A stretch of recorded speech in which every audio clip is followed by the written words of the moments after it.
Have you ever heard of happiness and contentment? The difference between happiness and contentment is that happiness is temporary, contentment is forever. And contentment in Arabic is called qana'a. Qana'a, to be satisfied and content with whatever you have. It doesn't matter what state the Muslim is, the mu'min is, you have contentment. You don't forget Allah subhanahu wa ta'ala. If you are in prison, you look at it as a seclusion between you and Allah. If you are out in the open, you see that Allah has given you a duty you have to give, you have to do. If you have wealth, it means that Allah subhanahu wa ta'ala has given you responsibility to use that wealth in some good way.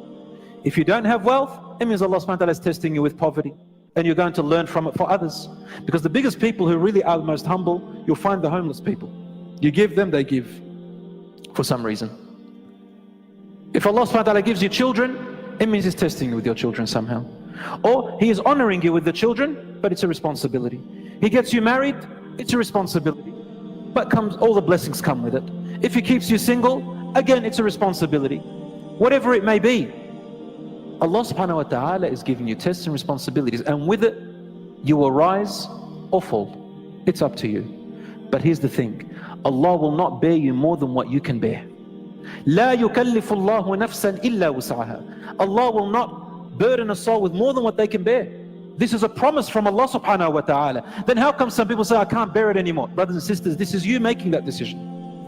Wallahi, this is us making that decision.